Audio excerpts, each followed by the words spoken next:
Yo, yo, yo, man. Welcome back to another episode of All in All with Alex. I'm your host, Alex. Today we got a very special guest. I'm going to let her introduce herself. I am Gabby. Everybody knows me as Gabby, Pinky, whatever you want to call me. However you know me.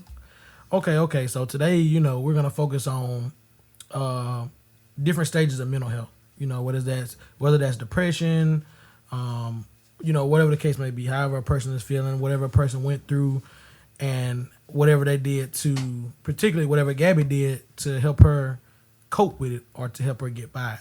So, this is for you all, anyone out there that's going through anything and you don't know how to get through it, or you just want to be inspired by somebody else's story so that can motivate you to actually get through what you're going through.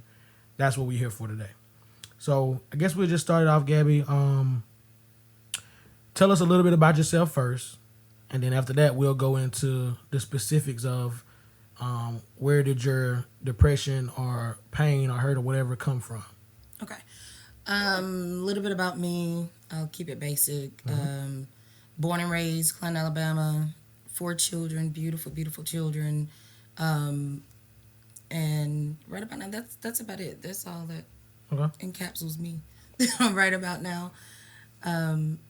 Getting into mental health, I can't really pinpoint when my journey started. And that's something I plan on exploring in therapy, which I do recommend. I recommend therapy off top. Let's start there, though, because you have people, specifically in the black community, that the word therapy, they push it away. They like, oh man, you don't need therapy. Like, they make it like you weak if you have to get therapy. Right. Well, that's kind of cultural.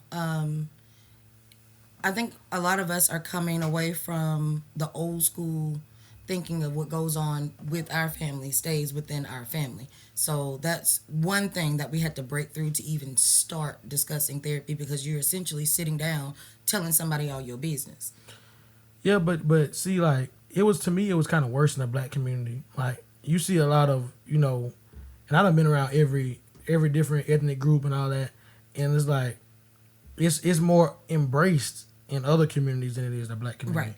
The black community, I guess, because going through in history the things that we went through, we don't want to feel like we got to rely on somebody else outside of the people that we already got in our inner circle. Right.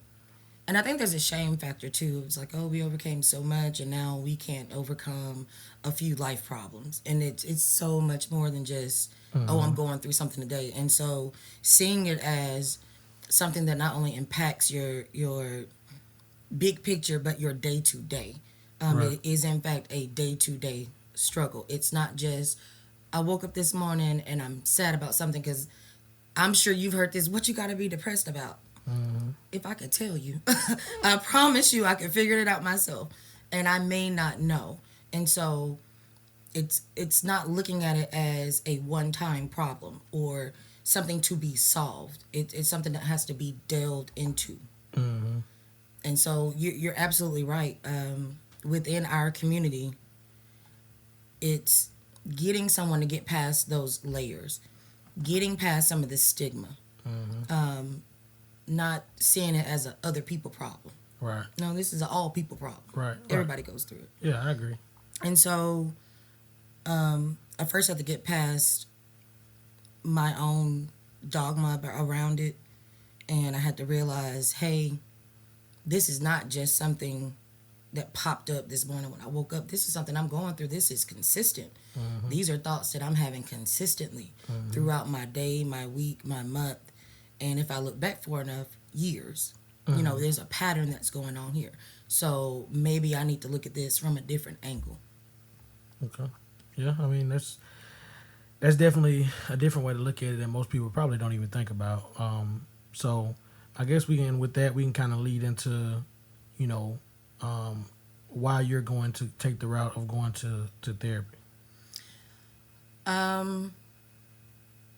Probably because what I've tried in the past has worked up to a point. And when I say that, it works so far and then it doesn't work. So if you have a trained professional in an area, what better person than, to consult than this trained professional?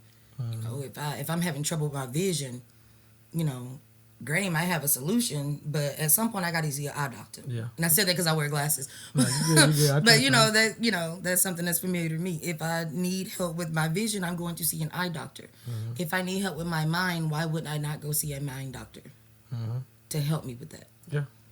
I mean, I agree. It's definitely it's definitely something that and that's why people call it mental health, because you know, if you got something wrong physically, you're gonna go get it checked out. Right. So if you got something wrong mentally, it's the same way. Your mental health is the most important health that you got, and people don't really understand that. So that's what another reason I'm doing this series is, because I want to raise more awareness on mental health, because we have too many people going through situations and they feel like they're in it alone because maybe they don't have family, or maybe they don't have somebody they feel like they can trust or whatever. But that's why, having you on here, you coming on here telling your story, how you dealt with it, how you're going to continue to deal with it, it may motivate that person to say, you know what, I'm going to do it just like Gabby did it. You know what I'm saying? Right. And if they can, when this video, when this video drops, if they can get under this video and comment and say, you know what, Gabby, your story inspired me. It helped me make it through blah, blah, blah. And if there's only one person, like, if I can help anybody, just one somebody, I will have felt like whatever I went through up to now was worth it. Yeah. And I mean, and I'm pretty sure it will help someone. It may even help more people than you think, but some of them may not just come forward and say it because they still don't want the world to know they were depressed. You know what I'm saying? Depression is not something to be ashamed of. Having mental health issues is not something to be ashamed of. You know what I'm saying? Like, to really be a strong person, or to really be empowered, is really realizing what you're dealing with and going to somebody to get it corrected, or to be able to maintain. You know what I mean? Like, to be able to figure out a way to maneuver around it to get where you need to be, or to ease up the burden or the pain or whatever that you're going through. That's the real empowerment or whatever. So, but anyway, so I know you said you really didn't, of course you didn't wake up one day and all of a sudden it was just like, boom, I got mental health problems. So with you looking at it, and a lot of times us being the ones in the particular situation, it's harder for us to kind of look back and really think about what really triggered it. Right. So I want you to kind of just go back and just say, okay, well, life was good until I was 8 and then this happened. You know what I'm saying? That'll kind of like, just to kind of do a little timeline for them to kind of understand like what led up to you today, to you feeling like, you know what, I need to go see somebody. Okay, so I was doing some self-reflection the other day and I realized, I didn't have a bad life. I had a pretty good life compared to some people. But there were bad moments. And so when it's spread out, you kind of don't connect the dots. And so I began just to reflect on certain things that happened that kind of put something into my mind. And whether it got pushed back, to the back of my head or not, it was there. And so when the next not so good thing would happen, okay, they're connecting. And then they're connecting. And so maybe around when I became a teenager. Okay. I'll say 16 is when I really started becoming aware that there were some things that were kind of affecting me that I didn't think would. They would just kind of come up out the blue. It'd be random thoughts, some past trauma that I thought, oh, I got over that. Or, I dealt with that. Apparently I didn't, because now I'm sitting on the couch eating cereal and this thought came out of nowhere. Like, where did that come from? And so it started there, that kind of awareness that there's some thoughts that keep circling back and I'm not sure why. Then I started noticing how I would handle stress. Any little thing would kind of set me off. And, back when I was 16, the word trigger wasn't really a hot word at that time. People didn't talk about their triggers. Now people recognize a trigger in everything, but back then that wasn't a word I could grab onto because we didn't have it. Right. And so it really started like that. It was just the little things that I would notice, like, well, that situation really didn't affect me the last time it happened. Now all of a sudden I'm handling it in a way I didn't think I would. I don't usually react like this. That's not normal for me. So it begins kind of with you noticing things that are not your normal. It progressed, I would say, and I told you I would be brutally honest. Like, if I'm gonna tell my story, I'm gonna tell my story. Yeah. I mean, yeah. When I was 17, I went through a miscarriage, and I had some family members that told me I was lucky. I'm a senior in high school, so I'm lucky this happened because now my future is not going to be impacted. I don't have to worry about missing out on college, and I didn't feel that way, and so I kind of felt myself sinking into like this mental hole where I could be happy on the outside and I can put on my happy face, but then on the inside, when I was alone and when it was quiet and everything was still, it came back to me, and it was almost like I couldn't shake these emotions that I was going through. I'm being told I'm lucky, but why do I still feel so sad? I could understand the logic of them saying it, but emotionally, it's just not clicking. So that was another big thing that happened. And then it just builds from there. So I believe when people begin in therapy, they'll start seeing that a lot of things from their childhood kind of laid the foundation. Right. A shaky one, but it laid the foundation, and everything built from there. And so, fast forward, normal young adult problems, relationship issues, and I just saw myself really cracking to the point of now I don't even recognize myself when I come out of my normal and I react in a way that's off script. I'm like, okay, that's really not me. There's something else that's going on. Like, why do I feel this way? Why is this affecting me? I could shake this off, and now it's got a hold of me for stretches of time. And I started to look up symptoms of depression, symptoms of other mental health disabilities, and I really started probably in my early 20s entertaining the thought that maybe I have a mental health issue. And maybe just talking to my best friend about it ain't gonna get it. Maybe I actually need to start looking into help. Trying to get this short, so we're gonna jump forward again. I lost my mom in 2016, and there was an incident about 2 months later in October, and it triggered me. Again, this was not a hot word around where I was. Now, maybe somewhere else around that time, but where I was, trigger wasn't a hot word. So I can look back and say, okay, that triggered me. I had already started antidepressants, and after that incident, I went to my sister's house and I downed the bottle.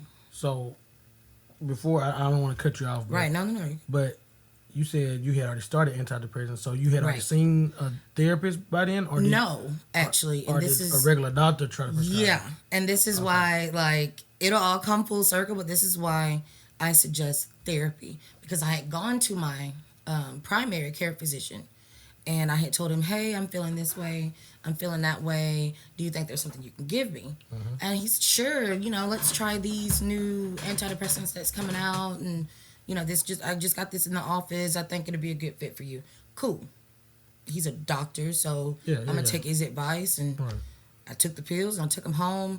I didn't really see much change. I tried to give it a chance, and then, like I said, I got triggered, and I had a suicide attempt, a near successful suicide attempt. So I ended up at Crossbridge psychiatric facility for 5 days.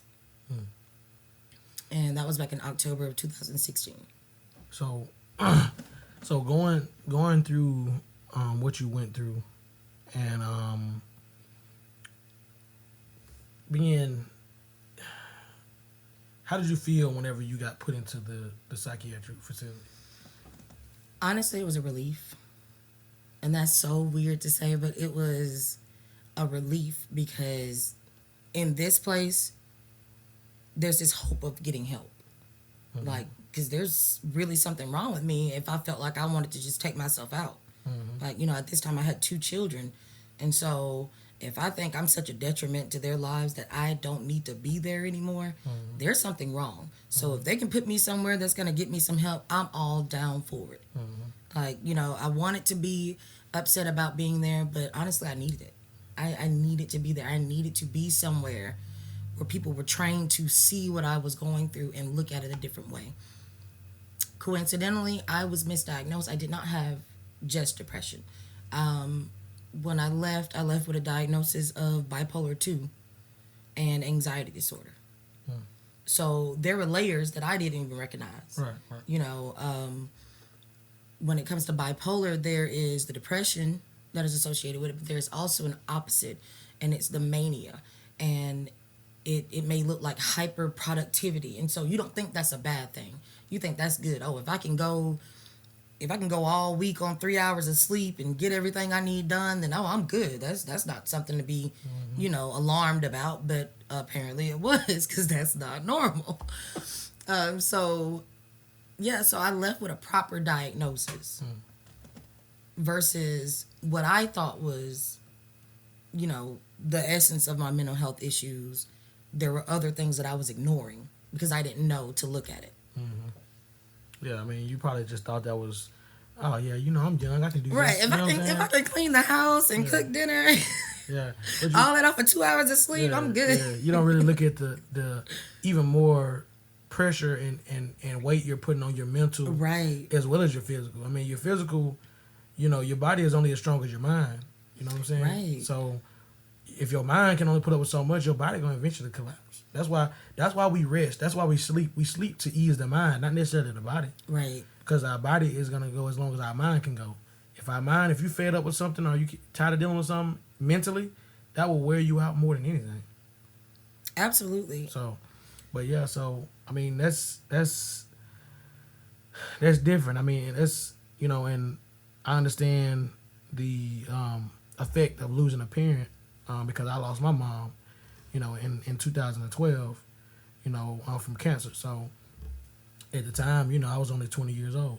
You know what I'm saying? And you don't think at 20 years old you're gonna lose your mother. You're right. I'm at least having time in the 40s. You know what I'm saying? Like, and looking back, it's like, dang, I don't feel like I really. It's like I knew who my mama was, but it's certain things that you want to ask your parents. Like when you get older, you want to ask them, well, you always whooped me when I was a kid. How was you as a kid? Was you bad? You know what I'm saying? Like, it's certain things that you want to ask, but it's like, it's too late. You know what I'm saying? It is, and grief is probably one of the biggest things that we ignore. And I'm not knocking anybody's religious beliefs, but there are some things you can't pray away. Like, you really have to face them. And, prayer might be the beginning of it, but it's not the end all. Like, you really got to face that thing. Yeah. And grief looks different for everybody. Yeah, I agree. There's two guarantees in this world: death and taxes. Exactly. You know what I'm saying? So, amen. So, I mean, it's just one of those things. I mean, regardless, we can pray, we can do whatever. Even if prayer may work that particular time, because it's not that person's time, we all gotta go one day. Right. You know what I'm saying? So it's really no way around it. There's ways to delay it. Maybe we can do something. Maybe we can do something when it comes to doctor wise or whatever, and then praying also. But other than that and asking the good Lord, I mean, there ain't really much we can do. You know what I'm saying? So right, and then like you can't pray emotions away. Oh no, not at all. You're gonna feel what you feel, and right. And I think we run from that. We run from actually feeling. Prayer is a feel good. It's supposed to make you feel better after the fact, but actually dealing with your emotions hurts. Initially, it can hurt, and it can hurt bad. Oh yeah. And I think we run from that pain. We see it as a bad thing, and pain is not always bad. No, because all the pain and all the heartbreak and the all of the being told no, you need all that so that way you can appreciate more when you get to a situation where you want to be in. Right. Or when you get that job you finally wanted. You had to deal with all these other jobs or fast food places or whatever. Now you finally got what you wanted. You know what I'm saying? You had to deal with not getting that promotion to finally get a job at another facility as a manager.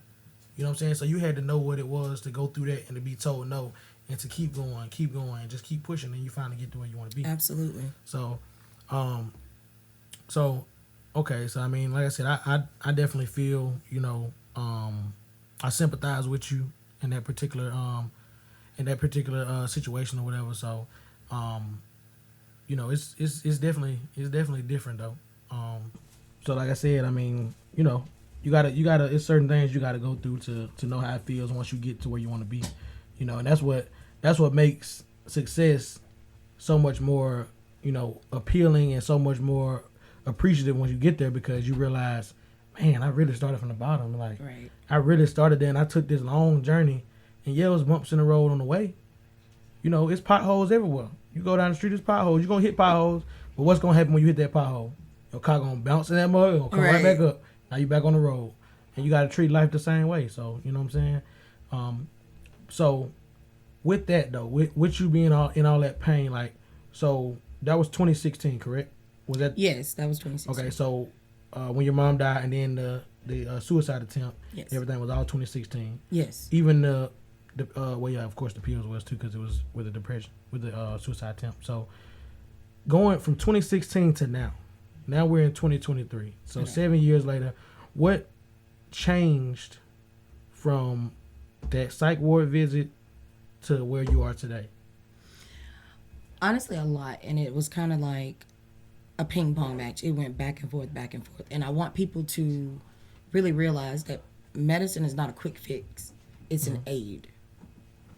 It's an aid in your journey, and there will be times where you have to kind of figure out what works for you.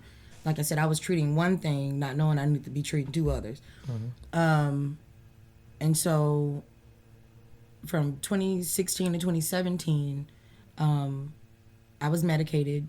I left with about 3 different medications from the facility, but I didn't really like the idea. Like, I'm still wrestling with my upbringing that told me I don't need pills to function in everyday life.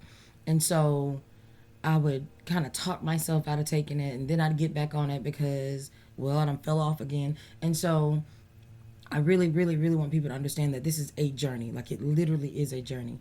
Your mental health is a journey.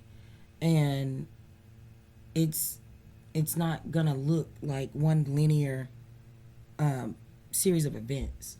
It can go back and forth. There may be things that you need that you don't know you need until something else happens. And God forbid, if anybody is considering suicide, there's a suicide hotline that you can call. Like, go and talk to somebody, tell somebody. I just wanted to put that out there right now. But it may look like that. That's a very real possibility. That's the reality of it. At the time, I convinced myself that the world around me would be better off without me in it. So, I'm not going to pretend like because I got a pill, I was all good. It was holly jolly, and I've been living my best life ever since. I have not. There have been other things that happened. There have been bumps in the road. I've lost other people. I've had to deal with grief. So it's not one size fits all, and my journey does not look like your journey, and vice versa. So don't think that therapy by itself or medicine by itself is going to be a quick fix, and then maybe it will be. You never know. Yeah. I'm just gonna butt in for a quick second. I would agree it's definitely not gonna be a quick fix, because at the end of the day, there's no cure for any mental health issue. Right. There's no cure for depression. There's no cure for any of these other things that people go through, because it has a long-term effect. It can last for your entire life. It can start when you're a baby and last for your entire life. So just because you're taking medicine, that's not gonna make it a cure. Just because you're going to therapy, that's not gonna make it a cure. It's just gonna make you be able to deal with it a little bit easier. And to me, what I feel like, I've never been on it, but I'm just gonna tell you what I think. Right. I think the medicine is probably more so your mind doesn't think about some of the stuff you've been through, because the more you think about it, the more you're gonna be more in your feelings or start thinking those other kind of thoughts. Absolutely. So if the medicine can slow your mind down, so your mind ain't, oh, it's over here, oh, it's over here, it's over here, oh man, That happened when I was 8. That happened when I was 17. Oh, 3, 2. You know what I'm saying? And that's exactly what it does. It is an aid. It helps you get to a point of level, like just get to a level point to where you're not all the way up, you're not all the way down. It helps you find a midpoint, and you need that to kind of map out your next steps. And so I did try therapy several times, and that's something else. Like I cannot express enough how it's literally a journey. I can't go from here to Panama City in 5 minutes. Right. And so you're not going to get from, a place of needing help to being like, cured. Like you said, it's not a cure in 5 days, 5 months, 5 years. Yeah. Yeah. Especially when it's when it's a lifelong thing. Like, right. Like for example, yours, you really was dealing with it a lot longer than you really said, because when you started out, you said at 16 is when you really started entertaining the thought. So that means something happened prior to 16. Right. So you got to think about it. You're probably, I know you probably don't ask women their age or whatever, you know what I'm saying? 33. But see, that's half your life. So right. So that means at least half of your life, you've been dealing with mental health issues. Yep. You see what I'm saying? That's unaware. I'm unbeknownst to me. What I'm saying. So, and you didn't start to realize it until you were 16. That's when you started looking it up and being interested in what is this? What is wrong with me? So, I would even say it probably back to like maybe as soon as you turn a teenager, maybe 13, 14-ish area, is probably when it really started for you. You know what I'm saying? Because you just started thinking about it at 16 when you started becoming more of age and realizing certain things more. So, you got to think, you're talking 19, 20 years of dealing with depression. Absolutely. And that's another topic for another day, but upbringing. Oh no, we got time today. And parenting and recognizing these things in your children and kind of coming out of our ego, because every parent's doing the best that they can. Every good parent is doing the best they know how to do. There's no manual for this. We're all just kind of winging it to a certain point. But you kind of have to come out of your ego as a parent and realize that there are certain things that are happening in your child or children's lives that are impacting them in a way that you don't see yet and that they don't know to recognize yet. And so I can think back to some things that happened when I was 8 years old that might have been a catalyst to some mental issues that I deal with today. And it took some self-awareness. And so as a parent, that means now I have to be vigilant in recognizing when there are some things that I've gone through with my children around me that may be affecting them in a way I don't see yet. Right. And so, you don't know where it starts. I say I could think back to 8, but what if it was before then? Yeah. And it can be the smallest things. It can be simply the way that you're talked to as a child. Like you mentioned earlier, you want to ask your parents, was you bad when you was little? Because I got a whooping for that. What you do? Yeah. Was you doing the same thing? Why you whoop me for it?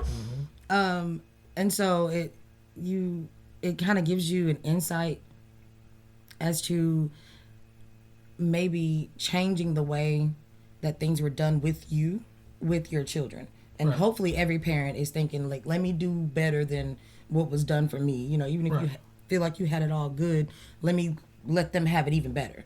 Yeah. And especially, those of us that think, we have it all the way good all the time. So let me make sure that I'm not inflicting the same thing on them. Yeah, and that's part of it. Us being, when you're a parent, that's your ultimate goal. Is like, okay, I want to make sure they don't deal with what I dealt with. Right. I want to make sure they have a better life to me. But you got to always remember, yeah, you may be dealing with mental health issues, but are you a bad person? Oh, absolutely not. Okay, so even if they went through some of the things you went through, that don't necessarily mean that they're going to grow up and be a bad person either. Right. So I look at it like this. Me growing up, I didn't always have everything I wanted. I had everything I needed to survive, though. Right. So with me doing the things with my kids is, okay, you're going to have everything you need. You got a roof over your head. You got lights, water, all that. But just because you ask me to go somewhere or ask me, can you do something, don't mean I'm going to say yes.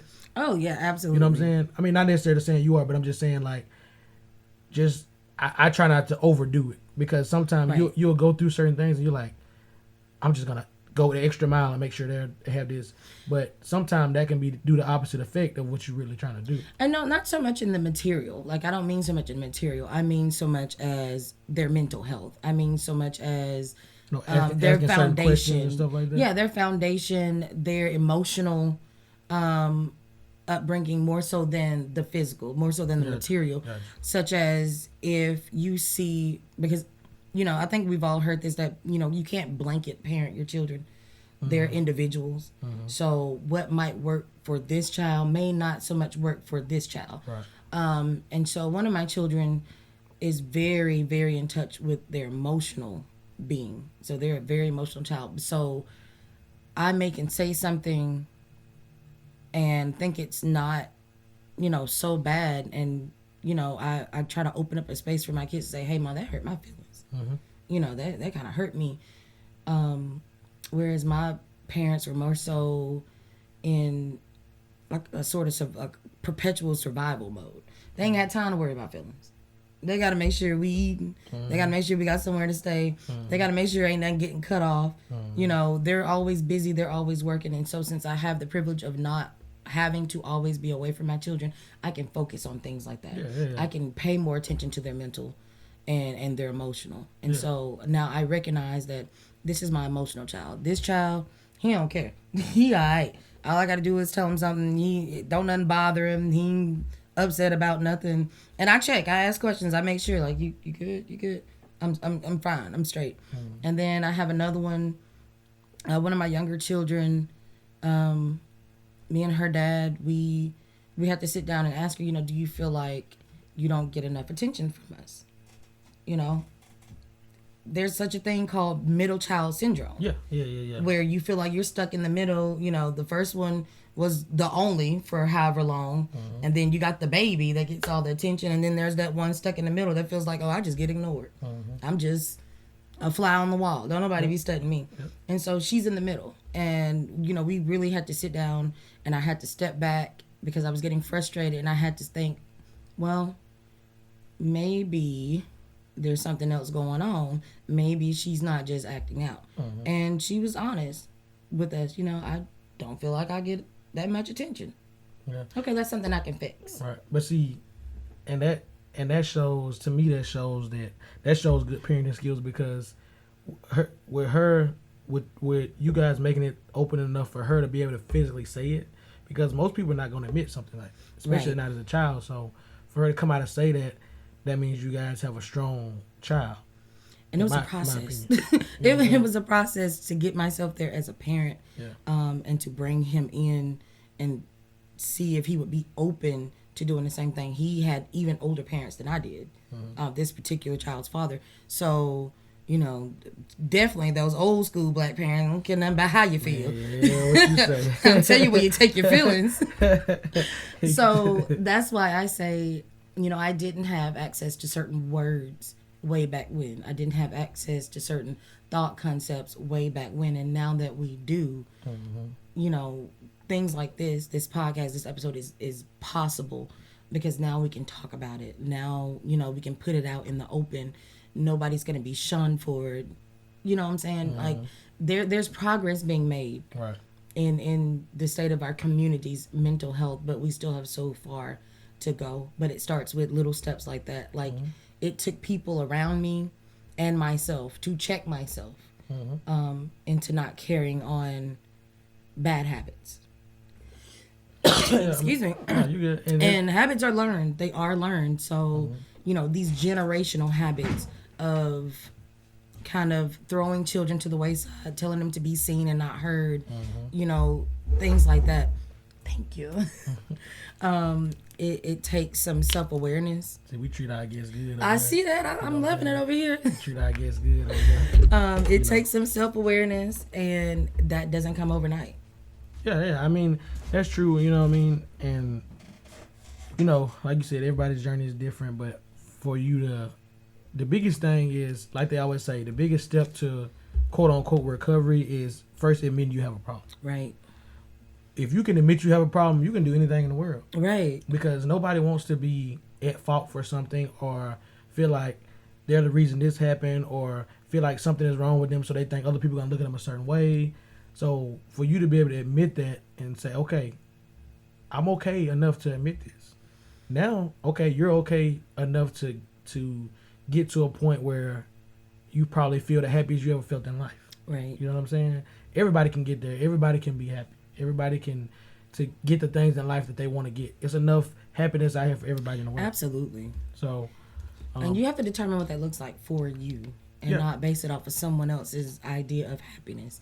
And I think that was another thing. I dealt with a lot of feelings of being a disappointment, not so much being disappointed, but feeling like I was the cause of other people's disappointment. So that goes back into pre-adult age. Yeah. I mean, you know that, and you know, especially like when you're younger and you probably have earlier relationships.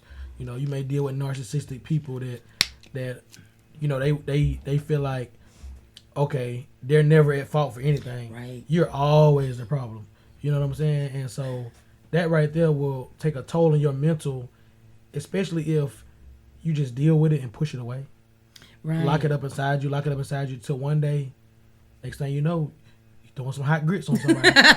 You know what I'm saying? Grits. Like, you know what I'm saying? Like, you pulling them a deal, you know what I'm saying? And it can look like that, like you would really be just living your life, and something happens and you think it's the most mundane thing in the world that could happen, but the way that you react to it is so out of your norm that you're like, wait a minute, something is wrong. Like, I need to take a step back, because that ain't me. That's not, you know. And you know, that might be your first indication that, hey, something is off, Right. and maybe I need to check on what that is. Yeah. No, I agree. So you took us through the story. Right. You took us up through, you know, even different ways that you're trying to parent your children to make sure that they don't deal with some of the feelings that you dealt with. Right. Do you feel at this point, you know, the exact starting point that you can pinpoint the most of where it happened? Like, do you remember what certain event triggered it? Like, before, you know, of course, you know, we talked about, you know, you started realizing at 16, but before that time frame, what do you, just looking back now, trying to think back, because a lot of times when you go through certain things, it hides other memories that you may have. Right. I know for me, I dealt with some of the same things. It's like, you know, when I a lot of things were a blur because of me getting hit with big things like my mama passing away, Right. or me having a son and he passed away at 2 months and 2 days old. Like, you know, at that time I was 18 and 20 years old respectively. So, you know, being that young and dealing with something like that, you're gonna it affects you a certain way. So, Right. do you think that you may know what event triggered it before then, or are you still trying to find that out? I can say I'm closer to the origin. Again, that comes with just some self-reflection and looking back over the life that I did have. Though I said before, it wasn't a bad life. There were just some bad things that happened in life. But even more than that, foundationally, I believe we get into a whole nother topic, but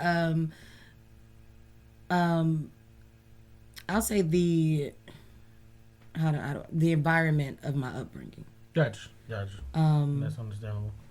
And as far back as I can remember, there was just a lot of moving around. You know, whether it was when my parents, whether it was when my parents were together or when they were not together. Right. It was just a lot of moving around, never really feeling settled into one space for too long. Right. You know, there were times we had to live with family members, whether we were together as a family, my mom, my dad, and me, or not. Right. Sometimes we had to move in with family together. Sometimes we were separate. I was with my mama. Sometimes I spent a little more time with my daddy. And you know, that I feel like was the basis of that shaky ground kind of being formed up under me. Yeah. I mean, so that's understandable. I mean, you know, I just want to try to get as close as we can, so that way people that's out there watching can realize, hey, Right, because it can be something as simple as you moved around a lot as a child. yeah. And so you feel unsettled in life. Yeah. And so you may hold on to situations for a lot longer than what you may need to because this has been a constant for you for X amount of years. Yeah. You know, even to, I guess, something that everybody can understand, a relationship. I might stay in a relationship too long because I don't like change, because I experienced so much change when I was younger that I just want to hold on to something that I know, you know, even if it's bad, I know it's going to be bad. Yeah. You know, I know this is going to be bad. So I'm cool with it because I know it. It's not unknown to me. So you stick around with that narcissistic person because you're like, you know what?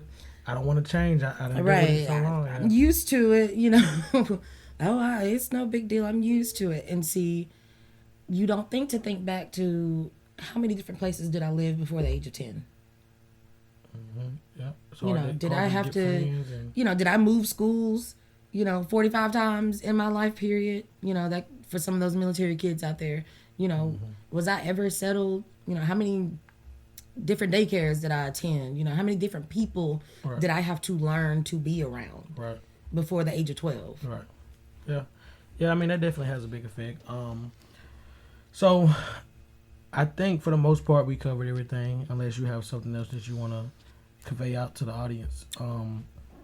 But if you don't, I would just say any final words to anybody out there that's dealing with any kind of depression, mental health, whatever issues, like any final words that you want to tell them? Don't be afraid to admit that you're not okay. There's nothing wrong with being not okay. You don't want to stay not okay, but there's nothing wrong with noticing that, hey, I feel like I have an issue. I feel like I might need help with that issue. There's so many resources out now where it is less of a hassle or issue or a problem to get help than it was, you know, any other time. Also, get a support system. And I mean some real deal heavy hitters that are going to be in your corner through thick and thin, because as much as we like to look at, you know, the good and the positive and what can come out of going through this journey and getting closer to the end of the struggle, there are going to be some days that look really bad. They look really bad, really hard. There's going to be some times that you are really in pain and you may not even be able to verbalize it to people exactly what you're feeling. Everybody wants to know why you're feeling this way, and you might not know the why at that time. And so you're going to need people in your corner that, regardless of what that looks like, they love you through it. And when I say love you through it, I mean love you through it. Because there may not be, oh, well, she was bad this day, but I think she's going to be okay tomorrow. Them tomorrows might stretch. Right. Yeah. So, yeah, just don't be afraid to admit you have a problem. Get your support system and give yourself some grace. It is okay.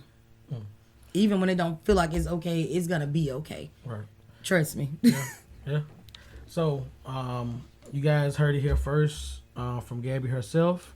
I appreciate you coming on to tell your story. Appreciate you having me. And you guys just watched All in All with Alex. See ya.